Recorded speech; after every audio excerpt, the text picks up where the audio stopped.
We've all been listening in on COP26, world leaders attempting to address the climate crisis. There's a lot at stake. So many of our systems and institutions are unable to address the social, economic, political, and ecological crises before us. This summer, we experienced devastating floods, relentless droughts, unheard of heat waves, and fires burning up great tracts of forest. Rare 1 in 100 year events are happening every year. We're unprepared for what lies before us. This summer, Hurricane Ida devastated communities along the Atlantic seaboard. The flooding was catastrophic and people died. Storms like Ida were an exception 40 years ago. Now they come with fearful regularity. Tripti Bhattacharya, assistant professor of environmental science at Syracuse University, said this.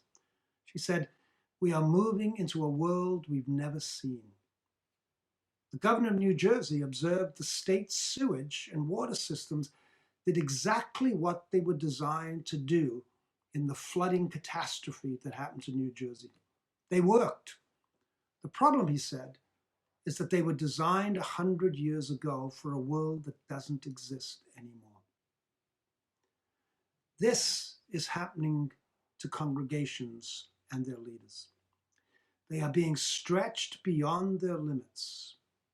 They work well for the world in which they were designed 100 or more years ago, but not in today's environment.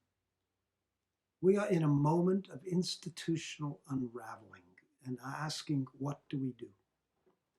Someone who helps us see what's at stake is James Rebanks, a Lake District farmer. His book, Pastoral Song, describes what's happening to farming in ways that help us to see what has happened to our churches and to their leaders. Pastoral Song is written as a 3-act play. The first act recounts farming prior to the midpoint of the last century.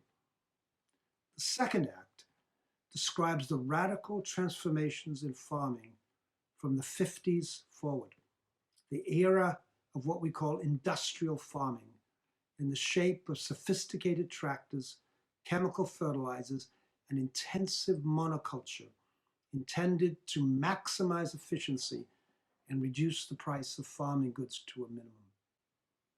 But it is farming disassociated from the land, dependent on chemicals, and shaped by experts with no real relationship to the everyday rhythms of people and land.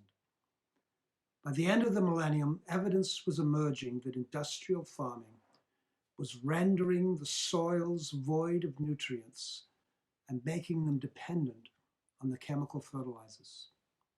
Rebanks observes that what devastated farming were the new values around consumerism, supermarkets, and cheap food.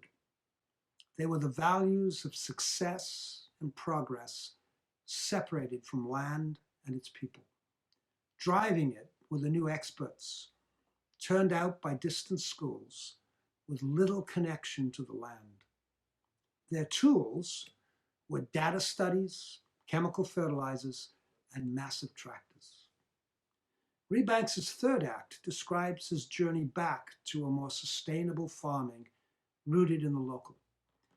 He observes that this transformation is going to take, he says, time, faith, and radical structural changes in our relationships to land and food.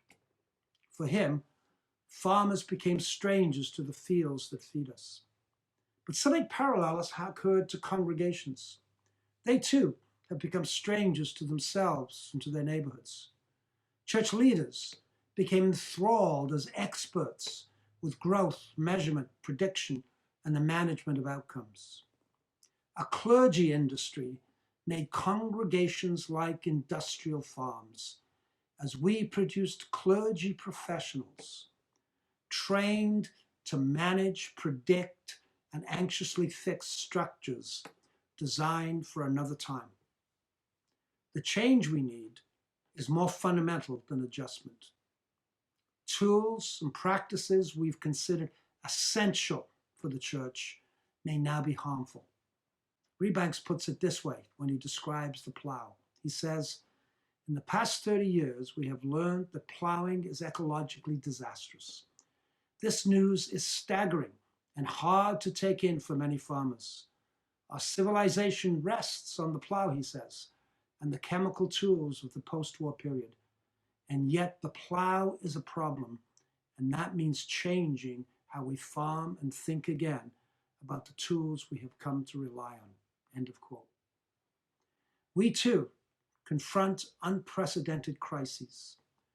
The church's vocation is to engage this broken world as God's people. But the congregations and the leaders we shaped in the 20th century and still have, like the plow, simply aren't capable of addressing these challenges. This is a staggering assessment. It's hard to take in, but radical change is needed. We have to reimagine leadership, and I want to say more about that in a future post. Thank you.